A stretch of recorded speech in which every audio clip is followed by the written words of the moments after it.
Hello, welcome to CivilNet's C Academy. It is a program where we host academics, scholars, and experts in a variety of fields of interest to Armenians and the Armenian nation.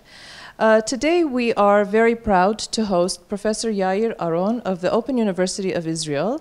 Professor Auron is a well-known genocide and Holocaust scholar. He has written numerous books, countless articles on the question of genocide and denial. He is currently in Armenia teaching a course at the American University of Armenia, and today he will be speaking about the Armenian genocide over the last 100 years, recognition, denial by Israel and the world. Professor Auron, welcome to CivilNet. Thank you. The podium is yours. Just let me say that I'm teaching two seminars in the American University. One is comparative genocide, and the other is Armenian and Jewish identities in plural. You know, we have a lot of common before the genocide and especially after the genocide, and I think we will come to it. I will begin with the issue of denial because I think it's really a very significant issue for you, but also for humanity. And there is the special role of my country, Israel, in supporting the policy of denial by the Turkish state. I think that people here told me, you know, yeah, it's not so important finally, the issue of denial. Okay, they don't recognize our genocide. In my opinion, this statement related to a big frustration that you feel rightly so. But I think you have to admit it because after 100 years, the world doesn't recognize your genocide. And it's terrible. It's terrible to you, it's terrible for humanity. Because when your genocide is not recognized, it's quite banal, but you are suffering twice. You are suffering because of the genocide. I think the majority of the people here, you are the fourth generation. Practically, you don't know a real physical survivor of the genocide. Maybe one or two. Most of them died. But the genocide is very important to you, even when you try to say it's not so important. I speak with the young students I see. They are even the fifth generation, some of them. And the generation is the major issue in their identity, whether they admit it or not. And I say to myself and I say to you, we are in a very good, quote-to-quote position. Our genocide is recognized by the world, point. Germany recognized. The German education system are dealing very correctly with the Holocaust period, with the Nazi period. The curriculum are very good curriculum. It was not in the 50s, in the 60s, but since the 80s, really very good curriculum, where they're dealing with the main issue of Nazi Germany and with our genocide. But, sorry, but your genocide is not recognized. And I used to take a book that was written by a psychiatrist, psychoanalyst, Judith Herman, American, Jewish, who in another way signed a petition to recognize the Armenian genocide. Her book is Trauma and Recovery. She speaks about personal and collective traumas. And regarding the collective traumas, she said that humanity are ready to support natural disaster. When there is natural disaster, yeah, we send hospital Israel in 88 when you have the disaster in Armenia. But when it's human disaster, it's much more difficult to admit it because it's part of us. And we don't deal with this aspect. You know, one of the even obsessive feeling of the survivor of the Holocaust was that if they will come back, nobody will believe the story. In preliminary books, you can feel it very deeply, authentically. Nobody can believe that human beings have committed this. Finally, the world recognized and understand in a way what they've done during the Nazi period. But when a trauma is not recognized, she gave more detailed analysis of raped woman. We accused the woman. It was because of you. You was provocative. You have too short. And we know in genocide study, we say the victim is responsible. Blame the victim. Now, what is the situation of raped woman? She will suffer from this all over her life, for sure. Now, in this terrible situation, the society says it's because of you. And sometimes she accepts the attitude of the society. You know, there are many studies that sometimes the occupied take the view of the occupier about him. Because the occupier is successful. So maybe we are occupied because we are not so successful. The prejudice of the occupier came to the occupied. And she began to be troubled. Maybe it's my guilty. And she has not any chance to begin the process of recovery. She's lost. Unless the society will say, yes, you was victim, and he was the perpetrators. It's not you guilty. It's his guilty and the guilty of the society. In a way, collectively, you are in the situation that people blame you, not only the Turks and the Azerians, also other people in a less high degree, of course. Maybe you are responsible. Maybe it's because of you. I remember 10 years ago, historian Israeli, she published a 20-page article against me and Dadrian, saying that we describe incorrect history of the genocide because we identified with you. He is Armenian and I am, yeah, I identified with you. I am proud to say it. And then all her analysis was that the genocide was because of your stupidness, and your political great failure of the Dashnak and so on. 20 pages. It's terrible. It's terrible. I think that she was not honest academically, but leave it. But you have to suffer also, and I feel so close to your suffering, because there are, I think, officially by government, 22 countries who recognize, officially by government. There are some by parliament. Parliament is not government. Full recognition is by government. Yeah? Germany, after the Holocaust, after the real change in the German society, it's the parliament to recognize in a very not clear ways. Even it's not clear recognition by the parliament. Why the state of Germany, after all this history, has not the courage to say yes? And they know that they are relevant to the issue because you know better than me, German officials were participants in the genocide. So after all the story of the 20th century, Germany can't recognize really your genocide. And then the question is, what does it mean for humanity? And there is your aspect which is very important and significant. I don't want to minimize it. But what does it mean for the humanity? Why Obama promised that he will recognize and he betrayed his promise? Why, in the end of the day?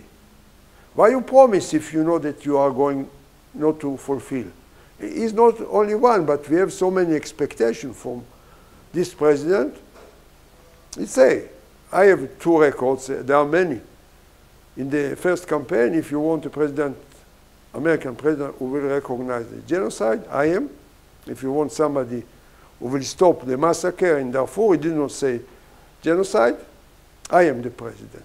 So we continue in Darfur, have genocide since 2003. Since 2003, yeah? 13 years, and it continues. Nobody speaks about this today. Nobody speaks about this. And when I say nobody speaks, I remember the phrase of Hitler that I did not thought 1 minute before. It's a real sentence of Hitler. We have all the evidence. He said it before the invasion to Poland. The war began in 1st September 1939. In 24th of August, he went to visit the officer in the border of Poland. He did not speak about the Jewish future. He spoke about killing the Polish intelligentsia. And he said, don't be afraid from the Western civilization, who after all speak today about the Armenian annihilation. It was not the word genocide, it did not exist then. And the tests have written, I don't know how many books and articles, say that it is not it's not exist, this sentence. We have all the evidence. But when you don't recognize the genocide, you prepare the ground for a future one. Very clearly to see. You know, if we take the case of Rwanda, this is so clear. This is so clear. This genocide could have been prevented easily without any sacrifice of life of any American soldier. Nobody. Rwanda is a little, I was twice in the last year in Rwanda because I was shocked with being there. Everybody, people knew that it's going to be something terrible. There was in Rwanda Romeo Dallaire, the officer responsible of UN forces. He have information from the government telling him what is going to be done. And now we know that what he got was the real situation after that. They told him, you are not, how do you say, in the Indian Games, you can go to see what is happening, why hundreds of thousands machetes came from China. And when it began, instead to give support to him, as he asked, they took 2,000 or 300 soldiers. What was the meaning for the perpetrator? You can kill. And they killed. And you know, one of the most terrible photos, when the French people, civilian, walking in Rwanda, many Belgian people, they entered to the airplane, they took them to Europe, and there were Rwandan people who worked with them in their family for many years. They were crying, take us, take us. You see the door of the airplane closed. After 5 minutes, all of them were killed. All of them. And they knew. And they closed the door, and they went to Paris and to Brussels. And maybe they continue easily their life. France does not recognize till today its great responsibility in the genocide in Rwanda. One of the most terrible place that I visited, I was in Auschwitz when I was adult, not young. And it was very difficult to me. But Rwanda was even more difficult because I was in a website in a hill. Rwanda is a very nice country. Green hills all the year. There was high school there, and then this was one camp of the French army. In this place, 50,000 human beings were killed, and we have the graves there. And there are 3 or 4 places, it's written, here was the French flag. And There is a letter which is correct letter, not a told letter of a soldier who say we are playing volleyball. Volleyball, it's easy to play, yeah? Handball. And when we are playing, our feet is going with the skeleton of somebody. Please take the skeleton from our yard to play. And there are 4 rooms, bigger than this one, with skeleton. Skeleton, neck skeleton. Some of them, they have the hair here, even it's 20 years old. Of course, you can see who is woman, who is man. There's a special room for children. And you can see if he got a ball or by machete, because he has its mark on his body skeleton. And you see them from 10 centimeters. And you say, this is not a heel, but this is the representation of hell, yeah, H-E-L-L, the country of paradise. This is hell, and this was done by human being. And what is the most difficult for me to accept that it was done by human beings. Human beings like us. I don't want to say like you, let's say like me. We can all be genocidaires, all of us. It's in our genes. It took me 30 years to say it to myself and then to the student. Because I have read a lot about this. We are capable to commit suicide and to be leader of genocide. We human beings, like we say, normal human being. And this is a question that we don't dare to ask ourselves. But we must ask because there is close relation between denial, then maybe to be perpetrator in the next genocide. In a way, I have a very good friend, Israel Charny, maybe you know him. I have in my university 12 books on genocide that I'm proud of them. He wrote the book about the psychological aspect of genocide. And what he's showing very clearly, that in our normal life, now, here, we have component of psychological behavior that in a high level are in the genocide. We are obedience, we are afraid to be outsider, we are afraid to criticize, we have to be disciplined, otherwise they can send us from our jobs. This exists in the genocide. And normal human being become genocidal. This is wonderful. I want to return to Israel. Wonderful book of a French writer. He interviewed a criminal, not in the cities, in the countryside, in the village. And they went for, some of them, for 100 days. To kill in the morning, come back in the evening. And before going home, they went to a bar to drink beer for so many days. And he asked them. They said it was our job. We went to work.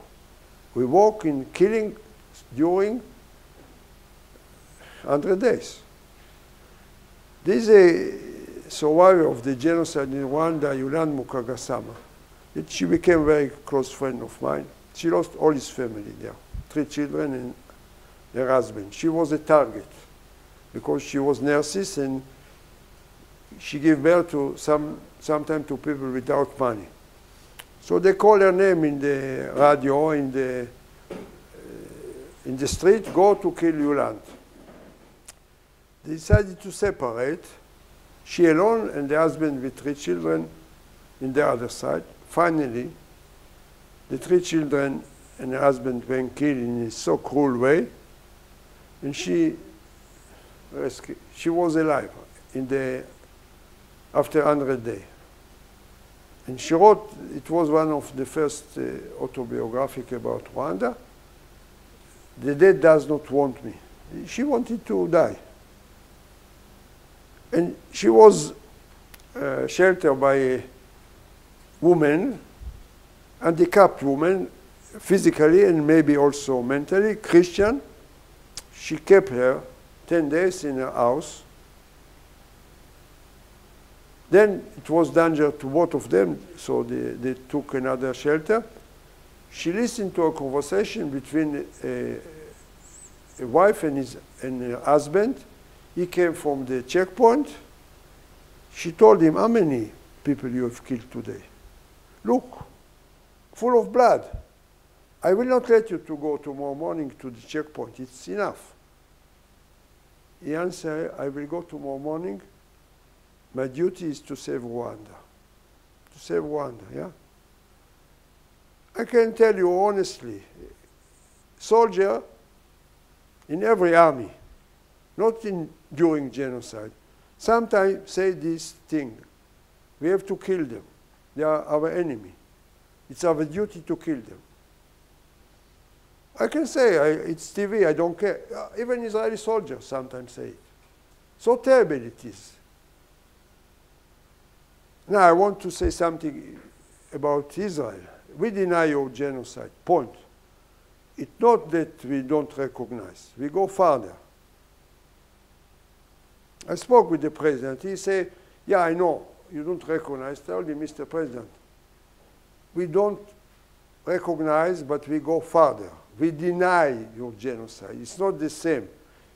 You are a politician, okay, but I'm not a politician. I have to say, this is the reality. Israel is the biggest supporter, the strongest supporter of policy of denial by Turkey. Even now, you know, when there was the crisis of Marmara 3 years ago, many people in Israel, even ministers, called to recognize the Armenian genocide. I got many emails. I say, God save us. We will not recognize now the Armenian genocide. The Armenian genocide is not a bargain. You can use it when it's look like it's good for you, for your interest. Finally, we didn't recognize. But you know, Israel will not recognize your genocide this year. This is the real situation, unfortunately. And we are going further. When our president have his speech in the UN for the Holocaust Memorial Day, he spoke about you with very warm words. But he did not use the term genocide. And then he used Hujalu. I can tell you, he called me to his office and he read me the text that he read then in the US. I told him, Mr. President, I thank you so much. You know my opinion. You invite me to make comments. And it's wonderful text. He took paragraph from my book, which I was proud, of a young Jews of the time who speak about your tragedy.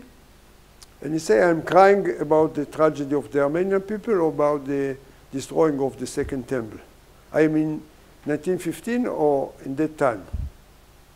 Very, very, very touchful text.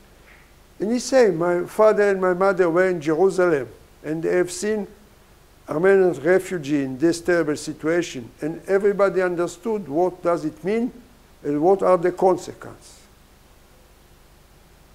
Really, very touching. But he said massacre. I told him, Mr. President, you know the difference between massacre and genocide. Please use the term genocide. It will be historical speech.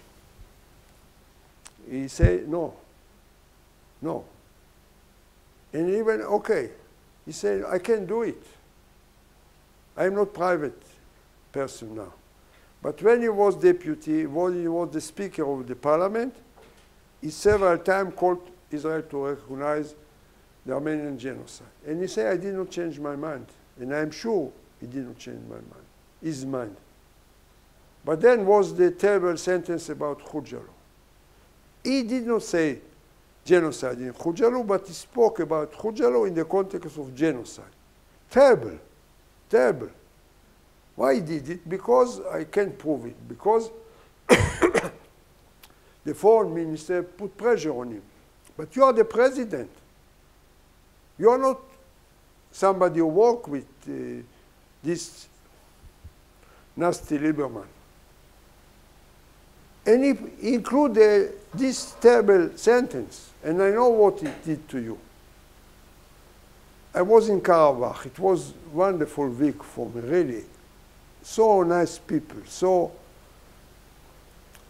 convinced and so honest with themselves, and so looking for peace. But they told me, I spoke with some officer, everyone individually. You know, we don't want the war, but if it will be, I will fight in the other side, not in Karabakh, there. Not with a macho, not like a proud officer, in a modest way. I asked him, you're 23 years in the army. It's very difficult. You have not family life. You don't see your children. He said, yes. But this is, I decided, this is my duty toward my parents and my grandparents. This is my land. And I will struggle and fight for it. And then I asked him, I can imagine that you have seen your friends and your soldier killed. He said, yes, I've seen it. This is terrible. And this year is even more difficult, more terrible, because there are many soldiers who were killed. But we will not give up. And really, I think you have, Karabakh has all the right to be independent identity, whether part of Armenia or not, it's your business. You have the right to be recognized as a republic. And it is not. But I was so happy to be there. Then I came, I got a call from the Foreign Ministry of Armenia about Khojalu. I was crazy. I was crazy because he went so far. And then I was called by the Foreign Ministry, and yesterday by the President. And I have the chance now that I speak with them like with you, without any distance. And they don't speak with me like a diplomat. They speak what they are feeling. And both of them were blessed by the behavior of our foreign ministry. And it's not he, it's my country. He say on my name that you commit genocide in Khojalu. And it's unacceptable. And there is great tension now between Israel and Armenia. I don't know how much you are aware. Very big, really great tension. But you can accept it. You have not to accept it. You will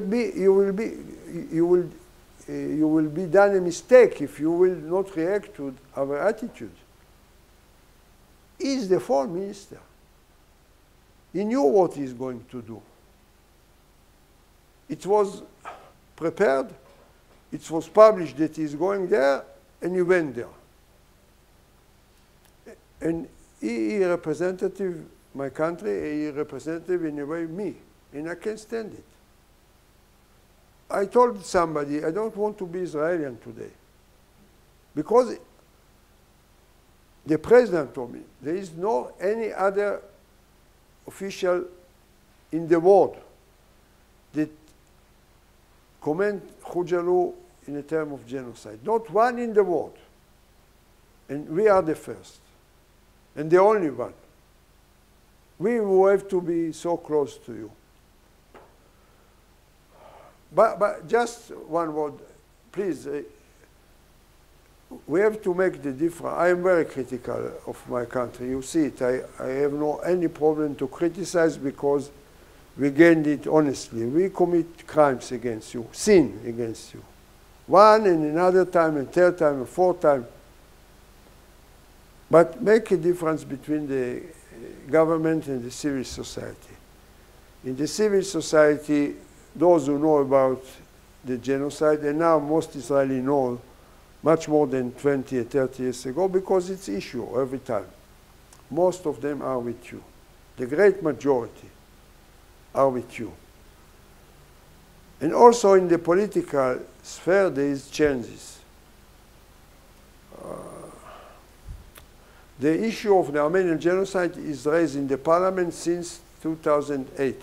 Every year, around April, there is a party, civil rights party, who raised the issue. First year, it was rejected by the government. After that, the government accepted, but it was sent to the Security Committee. It was burned there, of course. In 2012, we succeeded to bring it to the Educational Committee. In the Educational Committee, it's open debate. You can come even you are not member of parliament. The absolute majority of the people were with you. Then the head of the committee is from the government party. He closed the debate. He said, we need to close now the debate because of, yeah. We'll come back to, never it come back. But in 2013 and 14, 2 times it was voted in the parliament. All the members who were in the podium voted with you. Nobody was against. Nobody. And this is very significant. Even people from the government. There are actual ministers who say openly that they support Israeli recognition of the Armenian genocide. Openly, some of them. But even the parliament will not recognize the Armenian genocide this year. Maybe this election, maybe there will be major change. I don't believe so. It's very narrow now, but maybe. But we have to have a great leader that now is in the opposition. We will have the courage to recognize the genocide and have the courage to make peace with the Palestinians. It's not related, but for me, both of them is the moral behavior of my country. We behave immoral toward you, and we behave immoral toward the Palestinian. Because we lost our moral value. We lost them. And the thing that makes me so be involved in the issue is not that we're making so big act unacceptable to you. By our behavior, we betray the memory of the other victim, of the other genocide. And nobody has the right to do it, even if he's the Prime Minister or the President of Israel. And they are doing it. Thank you.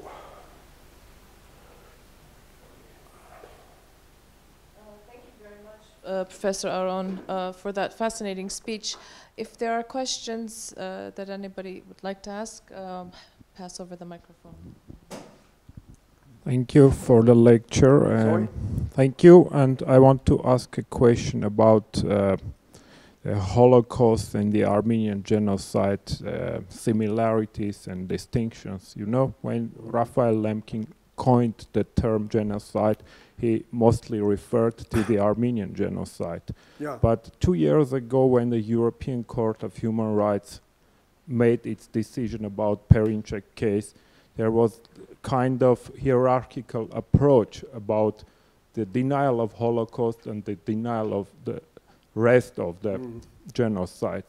Do you think this hierarchical approach is relevant or is right now? And do you think that denial of Holocaust is criminally persecuted, must be criminally persecuted, and denial of the rest of the genocide must not?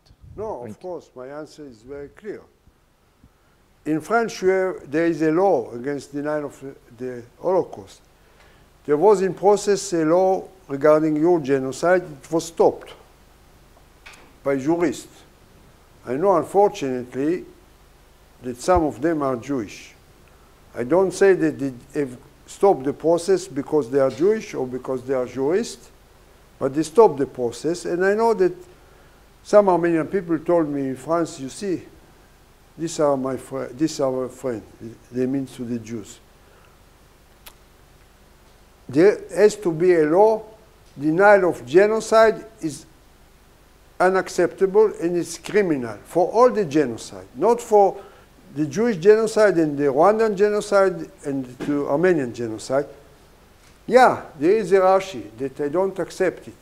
You know, in Israel, many scholars say genocide is there, Holocaust is there. No, no. Our genocide, the Holocaust is part of genocide, scientifically and morally. This very important book was written by a Belgian Jew, I think more than 10 years ago, The Concurrence des Victimes. Like who suffer more? And we are responsible. The Jews are responsible for it. Also between the Jews, there are struggle, who suffer more, and division. But we have to be, I call for fraternity between the victims. You and we in Rwandan have to be together, and other victims. But let's say this is the great symbol of the 20th century. We have to be together. And you know, this woman that I mentioned before, she was in a conference in Israel that I organized and proud that I did it. It was the first conference in Israel whatsoever that we related to suffering of other people. The first one. In last November, and next November we'll have about your genocide. International conference in Israel. She was there, this wonderful woman. And then she said, you know, I was many times in Israel, but this time it was very significant for me because I've seen that you are divided, because many of you say that you want to be alone. And there are other, like the people who organized the conference, that are against this attitude. She meant me, okay? But she said, please, when I was young, I read many books about your Holocaust. And even in the class, people say, Yuland is a Jewish. They are Christian. So, and I know about your genocide. And then was other genocide. And I lost my family. And I'm crying now about my family and about the 1 million human beings from Rwanda, about you human beings that were killed. But please, don't be alone. You was, before the emancipation, you was forced to be alone. They put you in the ghetto. Now you have an independent country. Please, be with us. It's good for you. It's good for us. It's good for humanity. And she was so right, so right. And this continues in Israel. It's continuing in Israel. It's not the attitude of the past. Young people begin to hesitate about it. But I can say you, I am the only scholar in Israel who teach genocide. Nobody teaches genocide in Israel. Only me. And you speak with scholars of Holocaust. Some of them are very prominent. Why you don't teach genocide? Why? Have you any explanation? They're hypocrite. They're hypocrite. This is a very important scholar in one university. I told him I want to come to speak. You are 4 scholars of Holocaust in your university. Please, I want to come to speak with you, not with the students. Maybe in 1 year or 2 years, you will decide to have one class on genocide. Will you invite me? He didn't give answer. I asked him 3 times, public. Please, will you invite me? He didn't say. I told him, in the public, I understand your answer. You will not invite me. But ask yourself why you are not ready to invite me to speak with your colleagues, not with the student that so-called I can manipulate him. I am not a manipulator in any way. He did not invite me. From what he is afraid?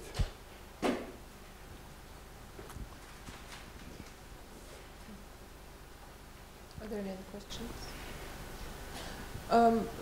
I'd like to ask you a question. Many years ago, I met an Israeli scholar. Actually, excuse me, he was a Jewish American scholar.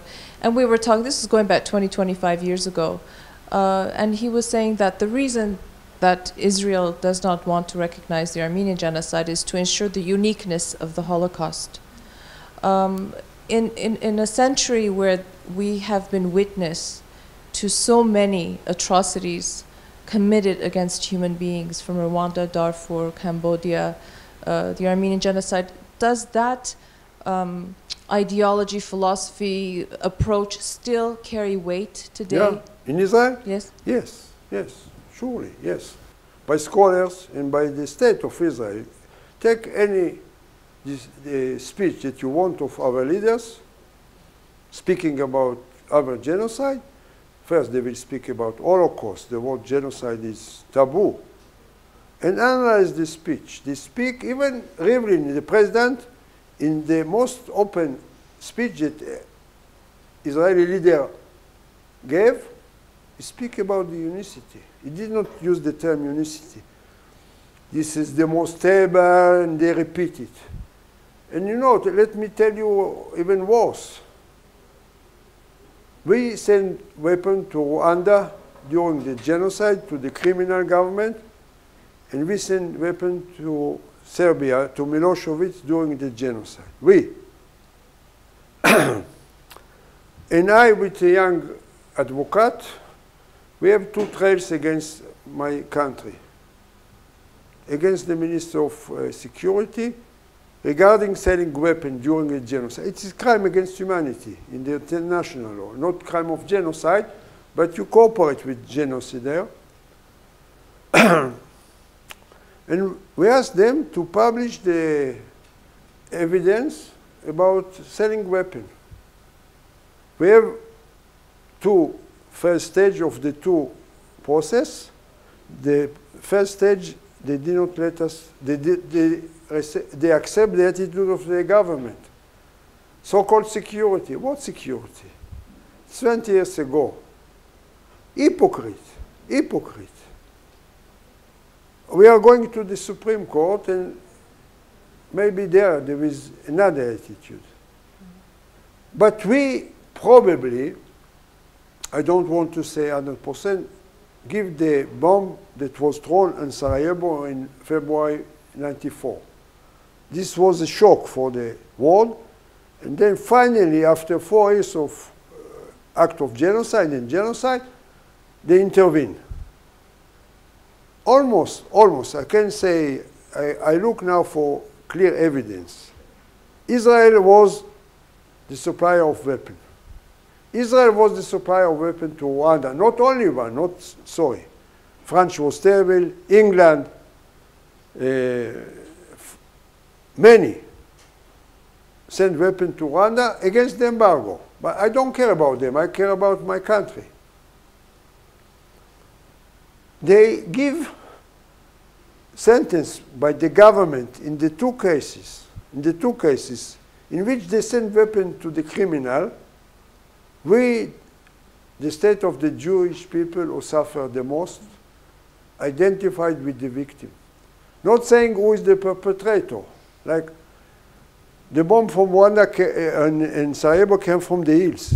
Nobody shoot them. And they know that the weapon, and I wrote last month an article against Peres personally, because he was the leader with Rabin, the most open government we have in the 90s. The most open government. They sent weapons. You were so sensitive to the suffering that you decided to send weapons to the criminal, to kill them all. This is the situation, unfortunately. And you can't raise, I thought, when I wrote a personal, I called it open letter, and the Haaretz newspaper decided to call it Peres. It's not late to say sorry. I thought there will be 3 weeks they hesitate to publish it. I thought the country will, nobody react. Nobody react. Of course not Peres, but nobody else, even not the intelligentsia. It's so clear cut evidence of criminal acts, or even by the law it's criminal. Right? Yeah. Okay, well, if there are no other questions from our audience, Professor Auron, thank you for being our guest. Thank you for inviting me. Thank you for being a very strong advocate for raising awareness of the Armenian genocide, and not only of the Armenian genocide, but all genocides that take place in the world. And thank you for being in Armenia and for being a strong voice. Thank you. Thank you. And I'd like to remind our viewers that our guest was Professor Yair Auron of the Open University of Israel. He is currently in Armenia teaching several classes at the American University of Armenia. Stay with CivilNet.